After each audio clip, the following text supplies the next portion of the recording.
The scream of the Demon King Shura did not stop. It had been echoing in the white void for what felt like years, even though it had only been a few hours inside the hyperbolic time chamber. The white floor, which had been clean and empty for 1,000 years, was now painted with streaks of dark purple blood. Shura was lying on his back. His limbs were twisted in ways that bodies should not twist. His bone staff, the weapon he used to terrify galaxies, lay broken in 2 pieces next to him. Standing over him was Son Goku. Goku did not look like a warrior who had just won a fight. He looked like a scientist who was studying a bug. He had long, black hair that flowed down his back like a river of ink. His skin was pale white, almost like paper. His muscles were hard and dense. He did not sweat. He did not breathe hard. He just watched. Shura tried to crawl away. He dug his sharp fingernails into the white tiles of the floor. He dragged his broken body inch by inch. He was crying. This was a king of demons. He was a being who had enslaved planets. He was a monster who ate souls. But right now, he was just a scared animal. He looked back at Goku. He begged. He pleaded. He promised Goku anything. He said he would give Goku an army.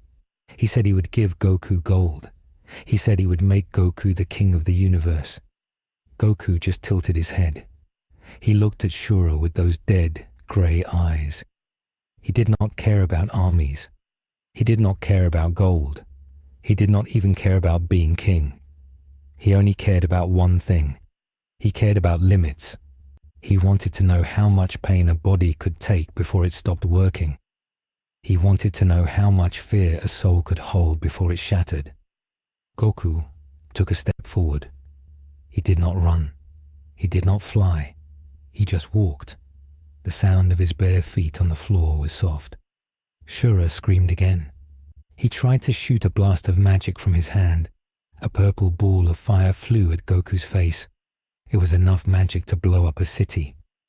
The ball hit Goku right in the nose. There was an explosion. Smoke covered Goku's head. Shura hoped. He prayed to the dark gods that it worked. But when the smoke cleared, Goku was still standing there. There was not even a scratch on his face. He hadn't even blinked. Goku reached down and grabbed Shura's arm. His grip was like a steel clamp. He lifted the Demon King up into the air. Shura dangled there, helpless. Goku looked at the purple blood on his own face. He licked it off. He tasted the magic in the blood. It tasted bitter. It tasted like old hate. Goku spoke. His voice was low and rough. It sounded like stones grinding together deep under the earth. He told Shura that his magic was weak. He said that magic relies on borrowing power from spirits or demons. He said that true power comes from inside. True power comes from breaking yourself and building yourself back up 1,000,000 times. Goku squeezed Shura's arm. The bone cracked. Shura howled. Goku told him to be quiet. He said he was thinking. Goku was analyzing the demon energy. He felt how it moved through Shura's body. He felt how it was different from Ki. Ki was life energy. Demon magic was anti-life energy. It was destruction. Goku wondered if he could combine them. He wondered if he could mix his own Fallen Saiyan energy with this dark demon magic. He decided to try. He placed his other hand on Shura's chest. He did not blast him. Instead, he started to drain him. He pulled the purple energy out of Shura. It looked like thick purple smoke flowing from Shura's mouth and eyes into Goku's hand. Shura shook violently. He felt cold. He felt his soul being eaten. Goku absorbed the energy. He felt it mix with his grey aura. It hurt. It felt like drinking poison. But Goku liked the pain. The pain meant he was changing. The pain meant he was evolving. Far away from the time chamber, far away from the earth, there was a place where time did not exist. This was the palace of Zeno. It was a giant jellyfish-shaped castle floating in a golden void. Inside the palace, everything was calm. The floors were made of polished glass. The pillars floated in the air. In the center of the main room, a small blue man with a football-shaped head was floating. This was the Grand Priest. He was the father of all angels. He was the strongest being in the multiverse, second only to the Omni King himself. The Grand Priest was usually smiling. He usually had a look of perfect peace on his face. But today, he was not smiling. He was hovering in the lotus position with his eyes closed. He was meditating. Suddenly, his eyes snapped open. His eyes were purple. They glowed with a terrifying light. He uncrossed his legs and stood on the floor. He looked at his hands. They were trembling slightly. This was impossible. The Grand Priest never trembled, but he had felt it. He had felt a ripple. It was not a normal ripple. It was not an explosion or a fight. It was a violation. It felt like someone had reached into the locked chest of the universe and stolen something. He looked toward the direction of Universe 7. The feeling had come from there. It was faint, but it was sharp. It felt cold. It felt ancient. And it felt incredibly angry. The Grand Priest walked to the edge of the palace. He looked down into the infinite cosmos. He summoned his staff. A blue halo appeared around the top of the staff. He asked the staff to show him Universe 7. He asked to see Earth. The image appeared in the crystal ball. He saw the planet. It looked normal. He saw the humans. They were rebuilding their cities. He saw the lookout. He saw the old Namekian, Dende, and the old Saiyans, Gohan and Vegeta. They were sitting on the tiles, looking terrified. But then, the Grand Priest saw something else. He saw the wall, the white wall on the lookout. To a normal person, it looked like a wall. But to the Grand Priest, who could see the fabric of reality, it looked like a wound. There was a tiny, microscopic hole in the dimension, and through that hole, a dark grey pus was leaking out. It was leaking malice. It was leaking a power that did not belong to gods or mortals. The Grand Priest narrowed his eyes. He knew that room. He knew the hyperbolic time chamber.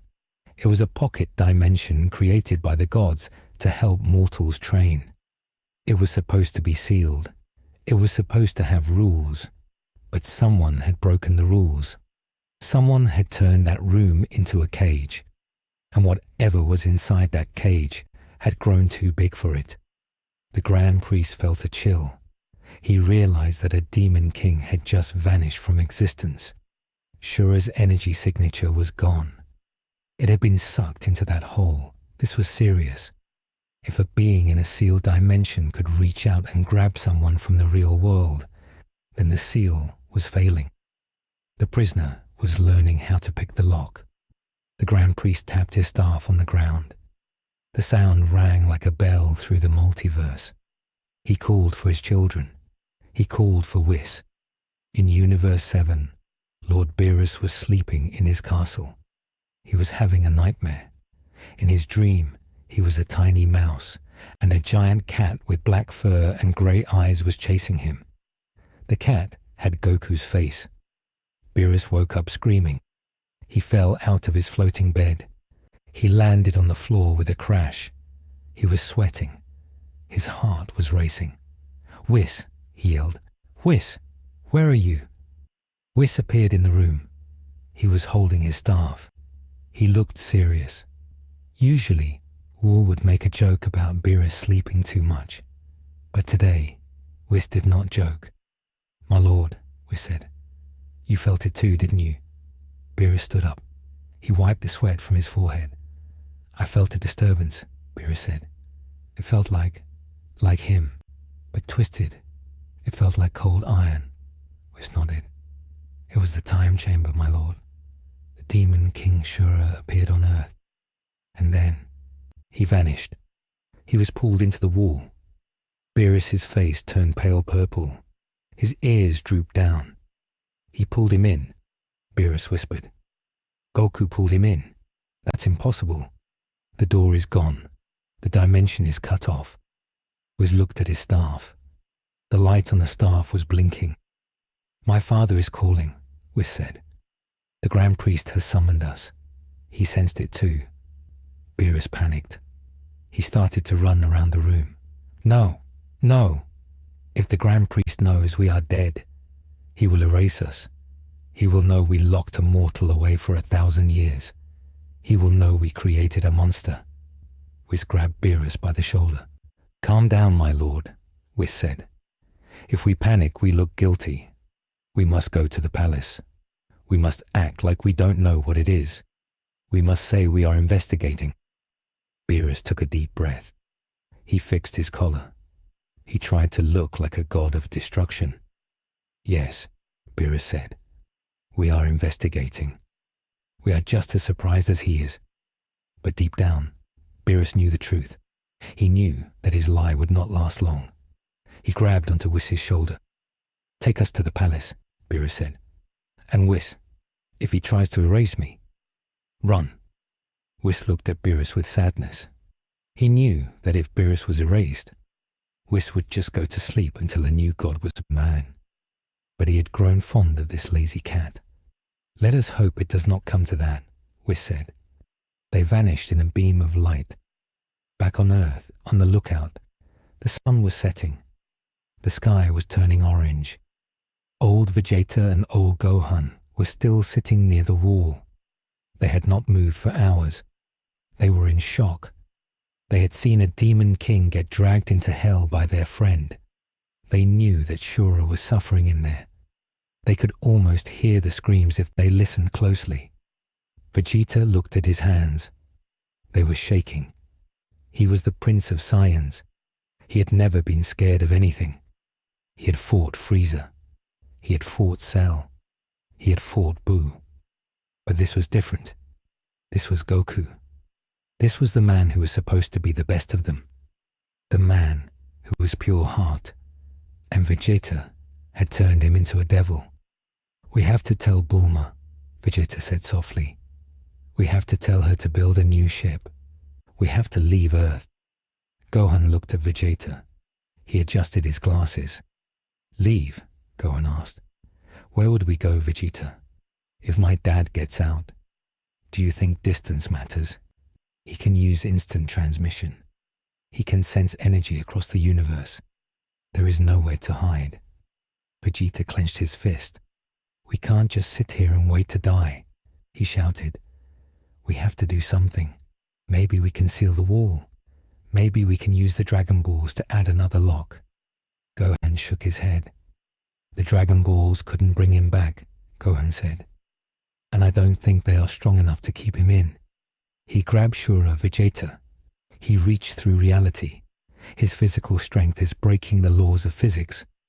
Just then, a bright light appeared on the lookout. It was a column of rainbow light. Vegeta and Gohan stood up. They knew that light. It was an angel. But it was not Whis. It was the Grand Priest himself. He had decided not to wait for Beerus. He had decided to come to the crime scene directly. The Grand Priest stepped out of the light. He was small, but his presence was heavy. The air on the lookout became thick. Gravity seemed to increase. Vegeta and Gohan fell to their knees. They couldn't help it. Their bodies instinctively bowed to the supreme authority. The Grand Priest did not look at them. He walked past them. He walked straight to the white wall. He stood a few feet away from it. He looked at the purple crack. He put his hands behind his back. So, the Grand Priest said softly, this is where he is. Inside the time chamber, Goku stopped what he was doing. He was in the middle of breaking Shura's legs again. He dropped the demon. Shura groaned and crawled away into the grey fog. Goku stood up. He looked at the ceiling of the white void. He felt it. He felt a presence that was different from the others. It wasn't fearful. It wasn't weak. It was immense. It felt like the entire ocean pressing down on a submarine. "Grand Priest," Goku whispered. His voice was hoarse. A smile spread across his face. It was a twisted, excited smile. He had been waiting for this. He had been waiting for a real challenge. Goku walked to the crack on his side of the wall. He put his hand against the barrier. "You finally came to visit," Goku said. His voice vibrated through the wall. On the outside, the Grand Priest heard it. He saw the wall vibrate. "Son Goku," the Grand Priest said, "you have caused quite a disturbance. Stealing a Demon King, that is against the laws of the mortal realm." Goku laughed. "Laws," he said. "I have been in a box for 1,000 years. Your laws don't work in here. In here, I make the laws." The Grand Priest narrowed his eyes. "You seem to be confused," the Grand Priest said. "You are a prisoner. You are not a king. And you are certainly not a lawmaker." The Grand Priest raised one finger. He pointed it at the crack. "I will seal this breach, and you will stay in there until the end of time." The Grand Priest fired a beam of holy blue light at the crack. It was a sealing spell of the highest order. It was meant to weld the dimensions shut forever. The beam hit the crack, but instead of closing, the crack started to glow grey. Goku was pushing back. Inside the chamber, Goku was pouring his Fallen Saiyan energy into the crack. He was fighting the Grand Priest's magic with his own raw power. The wall started to shake. The lookout started to crumble. Vegeta and Gohan watched in horror as the blue light and the grey light clashed. Sparks of energy flew everywhere. The blue light was pure and holy. The grey light was heavy and hateful. "You cannot stop me," Goku roared from inside. "I have had a millennium to prepare for this. I have visualized fighting you every single day. I know your energy. I know your frequency." The Grand Priest was surprised. He felt the resistance. Goku was not just pushing back. He was adapting. He was learning the sealing spell as it was being used on him. The Grand Priest realized that Goku had evolved beyond a normal mortal. He was something else now. He was a singularity. The Grand Priest increased his power. The blue light became brighter. The crack began to shrink. Goku's grey energy was being pushed back. The Grand Priest was still stronger. He was, after all, the father of angels. "You are strong," the Grand Priest said calmly. "But you are still a child throwing a tantrum. Go back to sleep, Son Goku." The crack snapped shut. The purple glow vanished. The wall was smooth and white again. The connection was broken. The Grand Priest lowered his finger. He let out a small breath. He turned around. He looked at Vegeta and Gohan. They were terrified. "He is sealed," the Grand Priest said. "For now." Vegeta stood up. His legs were shaking. "For now?" Vegeta asked. "What does that mean?" The Grand Priest looked at the sky. "It means I put a bandage on a dam that is about to burst," he said. "He is stronger than I thought. He fought my sealing spell. He has absorbed the energy of the dimension itself. He has become part of the prison." The Grand Priest looked at Vegeta with disappointment. "You mortals," he said. "You play games with lives. You locked him away because you feared him, and in doing so, you gave him the only thing he needed to surpass you. You gave him time." The Grand Priest began to float up. "I must go back to the palace. I must speak with Zeno. We have a decision to make." "What decision?" Gohan asked. "Are you going to let him out?" The Grand Priest stopped. He looked down at Gohan. "No," he said. "We have to decide if we should erase Universe 7 entirely. To kill the cancer, sometimes you must destroy the whole body." With that, the Grand Priest vanished in a flash of light. Vegeta and Gohan were left alone on the crumbling lookout. The silence was heavier than before. They were not just fighting a monster anymore. Now, they were on death row. The highest authority in existence was considering wiping them out just to get rid of Goku. Vegeta fell to his knees. He laughed. It was a manic, crazy laugh. "We did it, Gohan," Vegeta said. "We really did it. We saved the Earth from Goku, only to have the Omni King destroy us because of Goku. It's a joke. The whole thing is a sick joke." Inside the time chamber, the crack was gone. The wall was solid. Shura, who was hiding in the corner, laughed weakly. "He beat you," Shura wheezed. "The Grand Priest beat you. You are trapped forever." Goku stood in the center of the room. He was looking at the spot where the crack used to be. He was not angry. He was smiling. He lifted his hand. His palm was glowing with a faint blue light. It was the same blue light the Grand Priest had used. "He didn't beat me," Goku said softly. He looked at Shura. "He just taught me a new move." Goku clenched his fist. The blue light turned grey. He had absorbed a piece of the Grand Priest's energy during the struggle. He had analyzed the sealing spell, and if you know how a lock is built, you know how to build a key. "He thinks he sealed me in," Goku said, "but he just gave me the blueprint to the door." Goku walked over to Shura. He grabbed the demon by the neck. "Get up," Goku said. "Break time is over. I have a new technique to practice, and I need a target." Shura screamed as Goku dragged him back to the center of the void. The torture began again. But this time, Goku wasn't just breaking bones. He was practicing angel magic. He was practicing the power of the gods. And he was getting faster. The lock on the door was strong. But the prisoner now had the combination. 5 more years passed on the outside. But inside, it was another 50 years. Goku worked. He refined. He polished his power. He stopped sleeping. He stopped sitting. He stood at the wall day and night, pushing his new hybrid energy into the stone. He was eating away at the seal from the inside. It was microscopic work. It was slow, but it was working. The wall was getting thinner. The bandage the Grand Priest put on was rotting. And then, one day, it happened. A small piece of the white wall fell off. It hit the floor with a clink. It wasn't a crack this time. It was a hole, a real hole. It was the size of a coin. A beam of sunlight from Earth shot through the hole and hit Goku's face. It was the first natural light he had seen in 1,050 years. Goku closed his eyes and let the light hit his skin. It felt hot. It felt real. He opened his eyes. He put his eye to the hole. He saw the world. He saw the blue sky. He saw a bird flying. "Hello, world," Goku whispered. He put his finger in the hole. He pushed.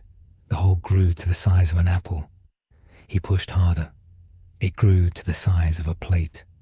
The Grand Priest's seal was crumbling. The dam was breaking.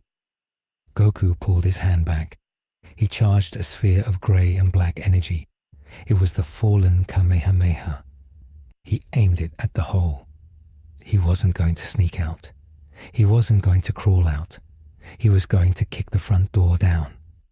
"Vegeta!" Goku screamed. His voice echoed through the hole and blasted out into the universe. "I'm coming home."